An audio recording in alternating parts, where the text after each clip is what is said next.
caso, eles cometeram um grave pecado ao desobedecer a Deus. Então, logo correram para se esconder do Senhor. Porque sim, quando tentamos nos esconder ou esconder algo, é um tipo de fuga. Assim como Adão e Eva, quando cometemos um pecado, tendemos a nos esconder e esconder aquilo que fizemos.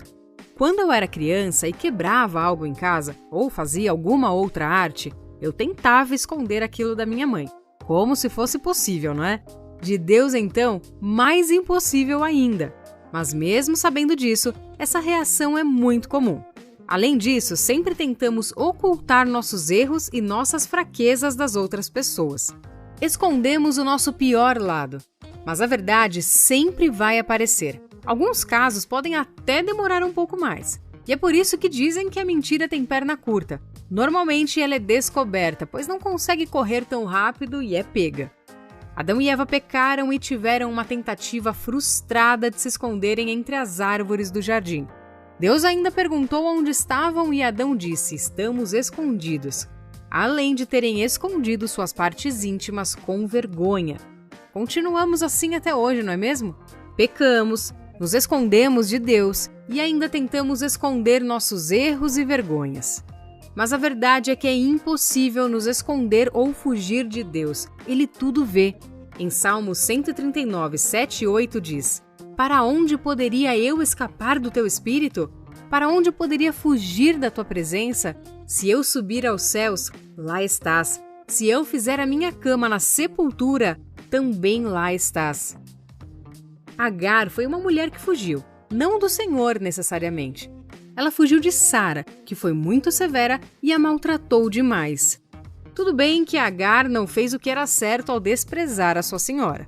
Mas algumas vezes nos encontramos em situações tão devastadoras, ouvimos palavras duras e até somos injustiçados, não é? Nesses momentos, queremos apenas correr para longe de tudo e de todos.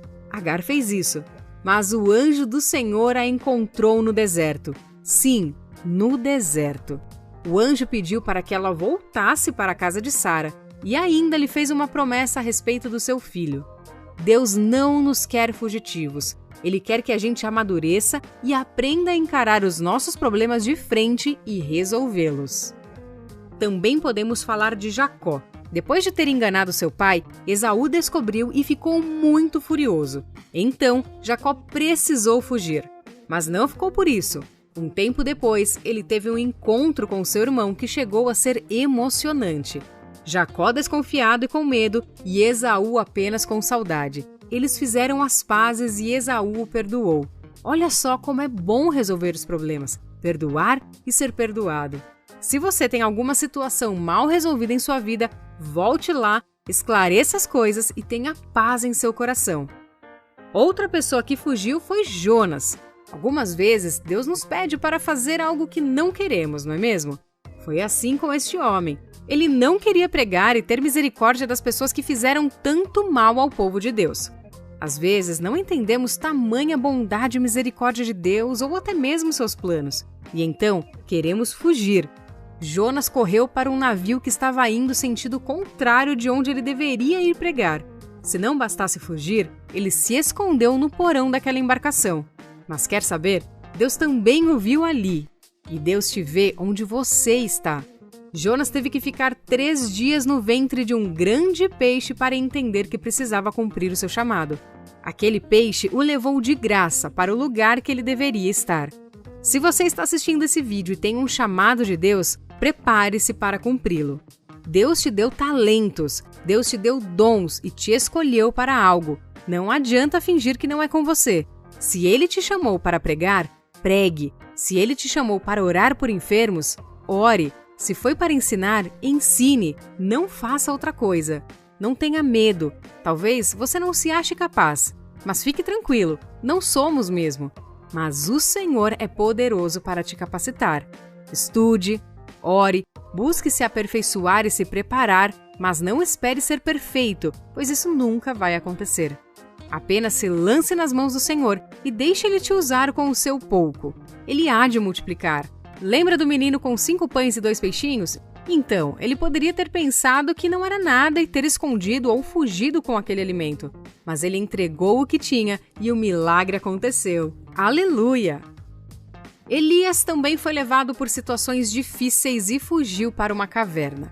Em alguns momentos, o medo também nos leva a fugir e nos esconder. Elias conhecia o poder de Deus muito bem. Mesmo assim, teve seus momentos de dificuldades interiores. Ele era um homem como nós, sujeito a todo tipo de sensações e sentimentos. Mas Deus não o deixou lá. O Senhor fez Elias se levantar e sair daquela caverna para enfrentar aquela situação, pois tinha um propósito em sua vida, um chamado para cumprir. E já falamos sobre o chamado aqui nesse vídeo, né? Não fuja do chamado que Deus te deu. Quem mais fugiu com medo foram os discípulos de Jesus. Todos ficaram cegos pelo medo e o abandonaram. O medo nos cega, nos paralisa e nos impede de encarar os problemas. E o que fazer então? Devemos encarar o erro, pedir perdão, nos arrepender, aceitar as consequências e seguir a vida não cometendo os mesmos pecados. Precisamos nos livrar e nos libertar de uma vez por todas dessas ações que só nos afastam do Senhor. Ele nos quer perto. Não tenha medo de suas limitações. O Senhor não errou ao te chamar.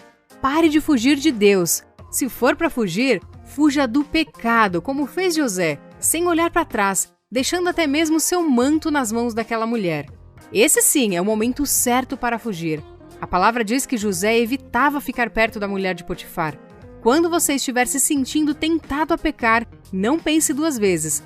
Corra e corra em direção ao Pai que te dá forças para enfrentar as tentações, seus problemas e dificuldades.